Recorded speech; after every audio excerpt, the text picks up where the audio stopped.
if like, even if you see digital transformation efforts, why they fail, right? You can have the best technology. I've seen companies that maybe tried automating things like 9 times, right? They have the great tools, they have great options, but it's not being automated because either the employees aren't bought in, the customers aren't bought in, right? Someone along the line isn't bought in. And it might be the customers aren't bought in because it's not reflecting how they think or work. Employees aren't bought in because somehow it's disrupting their life, or they're not feeling that they're part of the effort, right? So again, it goes back to community, right? You got to feel like you're part of it. And if you just force it on people, it's just not successful. Hello and welcome to a whole new episode of Engati CX. I'm your host Vineet, and we're really glad to have all of you join us today. On this show, we talk to CX and technology experts from around the world. We explore, uncover, and share fresh insights on creating experiences that your customers will remember and look forward to. Engati is the world's leading multilingual no-code digital CX platform available across 14 channels with 45,000 solutions created across 186 countries in every domain and use case. Engati has also been recognized as a top platform by Inc. magazine, Tech World, CIO, and many others. We run the Engati blog, video channel, and the Engati CX podcast, which receives upwards of 400,000 visitors annually. And now for our guest. Mary Brodie is a senior business and marketing consultant with over 20 years of experience working with leaders and executives from startups to Fortune 500s. Her aim is to translate their corporate vision into compelling strategies and actionable plans. She's passionate about creating cohesive strategies for digital transformation, product marketing, business processes, and branding that result in successful launches, increased product adoption, and revenue growth, and has also published numerous articles about user experience trends, chatbots, and voice interfaces. Welcome to the show, Mary. We are thrilled to have you. Oh, this is wonderful to be here. Thank you so much. Yeah, but folks, I'm glad to join you today. Same here. But folks, before we dive into our interview with Mary, don't forget to subscribe to Engati and tap the bell icon to get access to exclusive content from thought leaders around the globe. So firstly, I'd like to congratulate you, Mary, on your book, Revenue or Relationships, Win Both. Thank you. So can you please tell in a nutshell how automation strengthens relationships between brands and customers? Sure. So I think one thing that happened with digital transformation and automation is that we took companies that used to have, like, let's say, a person interfacing with customers. And so we had this barrier. So let's say you had a company, you had a barrier of these people, right? Either PR or marketing or sales or customer service. And then you have your customer, and they would interface and interact with both. But now that we've been starting to make either perforate or remove that barrier, right? Now customers are literally in your business, right? And I don't think companies were necessarily prepared for this. So that's where you can strengthen your bonds if you have very clear processes and how to work with them and how to communicate with them. And I think that's where challenges happen if companies aren't prepared for this, that customers are literally communicating directly with you. So that's one of the things that I see. And you can build such great, so many great relationships with your customers because they are in there and they are working with you. Like now they're part of your community. It's very exciting.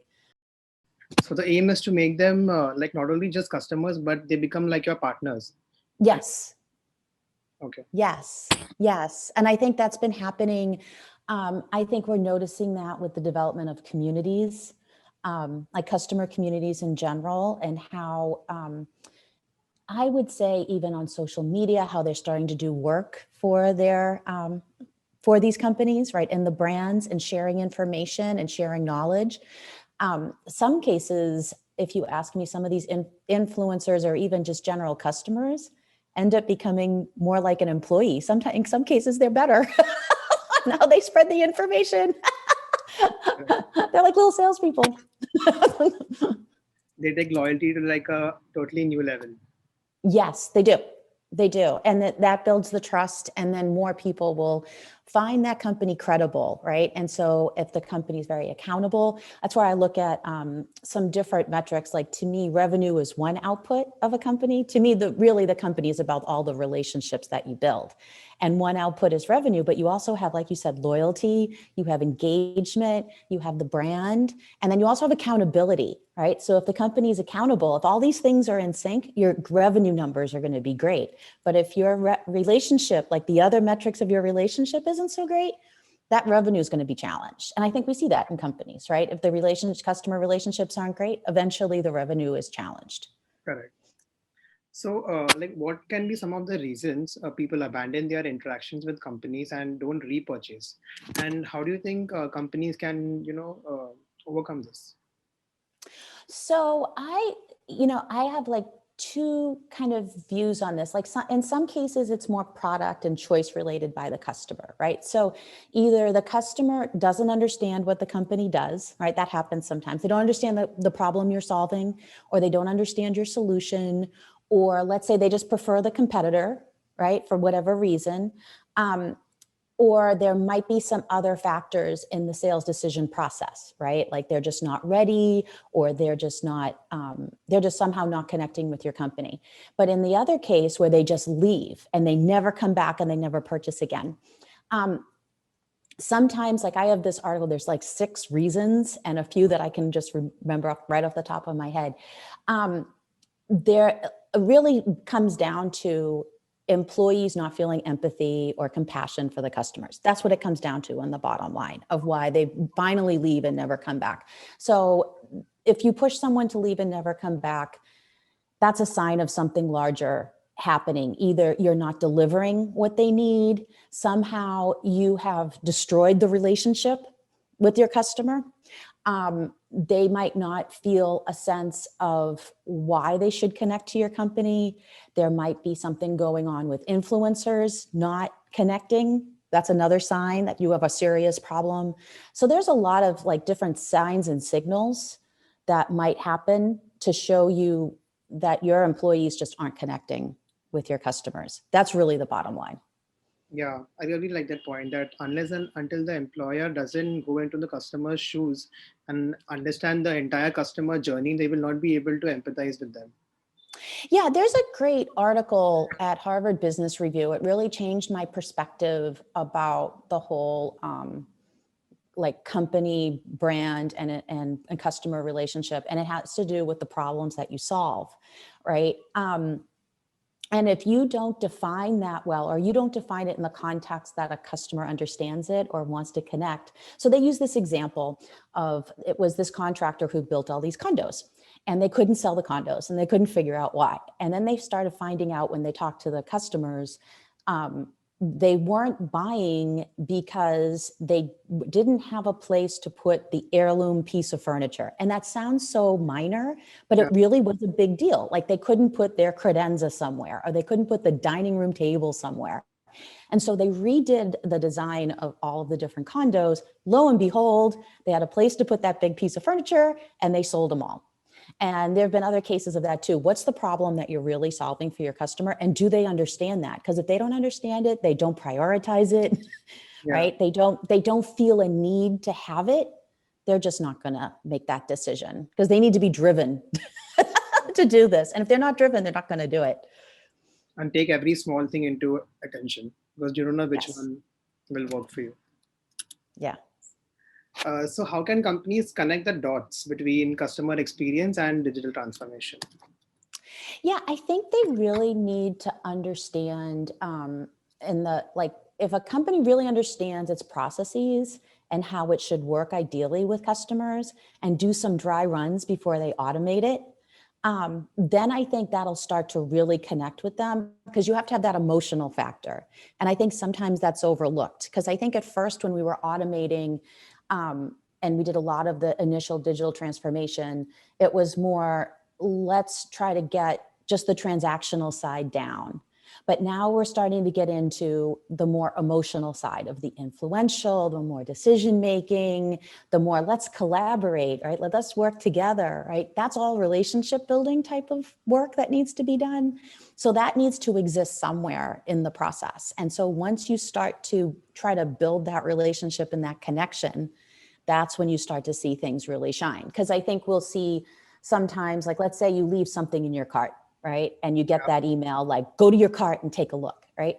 And that's great, but it's not really what's going to do it is more if there's a way to present that, like, are you forgetting something? Did you miss something? And gives people a little time, like maybe a day or two, you'll still get them back, right? But try to get that human factor involved.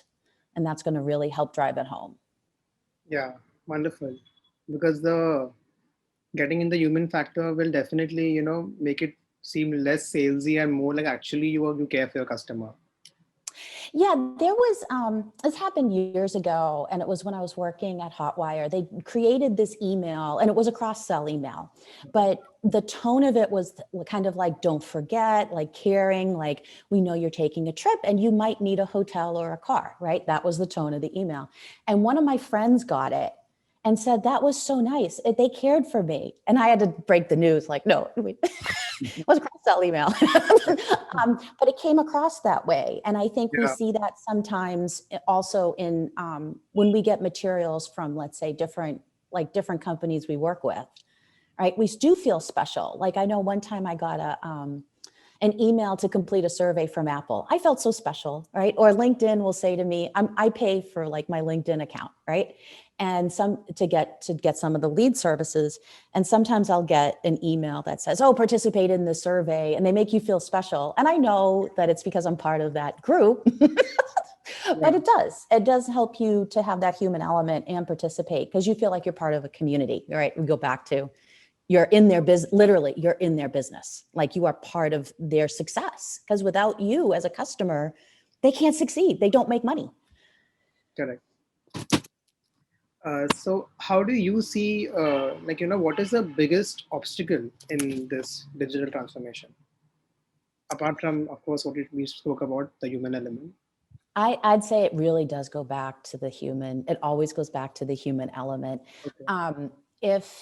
Even if you see digital transformation efforts, why they fail, right? You can have the best technology. I've seen companies that maybe tried automating things like 9 times, right? They have the great tools. They have great options, but it's not being automated because either the employees aren't bought in, the customers aren't bought in, right? Someone along the line isn't bought in. And it might be the customers aren't bought in because it's not reflecting how they think or work. Employees aren't bought in because somehow it's disrupting their life or they're not feeling that they're part of the effort, right? So again, it goes back to community, right? You got to feel like you're part of it. And if you just force it on people, it's just not successful. And I think that's why you'll see some companies you'll see a company, let's say you have a startup and you have a great team and it succeeds, right? And maybe you have another startup that does something very similar and they try to do the same thing, but they can't do it because they have a different group of people. It's the people, right? Yeah. Are they into it? Do they believe in it? Do they feel part of it? Do they feel invested in it? And if that's not happening, oh my goodness, it's so hard. It's like trying to go up a hill. While someone's holding you back. Yeah. And you can have some of the best and brightest on your team, but if they're not ready or willing or really feel that they're committed and part of the solution, it's going to be very hard for them to continue on with making it work. Yeah, totally agree to it. So, how do you see technology evolving over the next 10 years? Do you see companies using engagement tools like chatbots and Yes. in the digitally connected era? Yeah, I think it's going to get really exciting because I think we're going to see the decline of using a keyboard, right? Because I see the keyboard as one type of interface. And we had that because we weren't able to create an interface for voice, Correct. right? And I did some work on gestures for a while, and I could see very quickly how gestures, they're useful, but voice is so much better. It's so much easier. So Correct. if you can establish that and do it properly, I think one challenge has been the disconnect between what the neuroscientists are doing and what the AI technologists, IT people are doing, right? And now they're starting to come together. So I think that's going to resolve some issues, because how I think sometimes the IT technologist thinks the brain works, that's not how the brain works. Because everything I read about the neuroscientists, they see it different. So I think once that aligns, that's going to change a lot. And then I think also as chatbots mature, I think we're at the end of stage one for informational and transactional conversations. We do a great job of that. Like, that's really effective. It's fantastic. But when you go a little further to, let's say, a more decision making, like we can automate some of that, but the more influential, that's hard to, because now you're in emotionals, right? Emotional conversations. So you want to try to figure out, like, what's your desire, or what do you want, or what do you need, right? Or what's going to make you feel good to solve this problem. And how do you automate that, right? And I don't think we're necessarily there yet. So I did at one point try to, I worked with a startup to create a chatbot to do this, right? So I thought, oh, this will be straightforward. It's like a decision tree. And I realized very quickly, no, it's not. And it's much more complicated. And it's harder to get the triggers to give a better advice response, because it was trying to create an advice engine. And I had to abandon the effort, because I started realizing there's a lot more involved with this than what we think. And until we can start to automate that, that more emotional side of things, or come up with a solution for that, maybe it's not automation, maybe it's something different. So kind of, what does all this mean? I think that's going to be the exciting buildup. Makes sense. So for that, we'll be using so much amounts of data for that. So do you think even bias will be a factor, pre-existing bias? Yes. So I think we're seeing this now and I think some of us have already known this for a while, right? That program, like, because that's people, right? We all bring our own stuff into everything. Correct. And I think this goes to, like, who owns what part of, like, let's use an example of, let's say, the self-driving car, right? Because to me, this is like, and some of my friends who are programmers, I don't like when they drive. So I don't want them to program my car, right? So I would prefer if, like, let's say the Department of Motor Vehicles, Yeah, they provided the rules of how this should work, and work with them to figure out how should the algorithms work, how should this system think in order to drive. And I think that's going to start who's really responsible for what, and yeah, start to redistribute that thinking, and looking at how we create an algorithm becomes a little different. And I think that's going to be exciting too, because I think it's going to open up a lot more worlds, and we're going to get a lot more inclusive in who's involved and also it might help get governments up to speed, and they won't be left out, because they have a say too. correct. Yeah. Okay. So Mary, any other sound bites you would like to leave our audience with? That I think we're getting to the point for, like, listening and conversation, because this is something I work on a lot, right? Like with anything with chatbots, or even content strategy or content marketing, it's all about conversations. And conversations are also in apps, right? When you tap, a tap is a conversation, right? Because that's a response, right? So I think we need to start looking at conversations differently, and what listening means differently, and looking at your data, and like you were mentioning, bias, right? Like, we don't realize sometimes, even when we look at data, like, I've been in meetings where we'll look at data and go, well, that can't be true. And it's like, yeah, but that's the data. And maybe our biases or our views of the world aren't true. Because the data is given a different story. So how do you listen more to your to what your customers are saying and doing, or what your employees are saying in the data too, because they're, like, on different employee and internal apps, you might hear a different story as well. So Correct. listening, can never listen too much. So the main soundbite is that companies should listen. If they want to Yes. grow. Nice. Well Yes. said. So thank you so much, Mary, for your time. Your insights were really wonderful, and I'm sure our audience will love it. Well, thank you so much. It was wonderful to be here today. Thank you very much today. Yes. So we'll be back, folks, with a new episode with a brand new expert soon. So stay tuned. We'll see you around for the next one.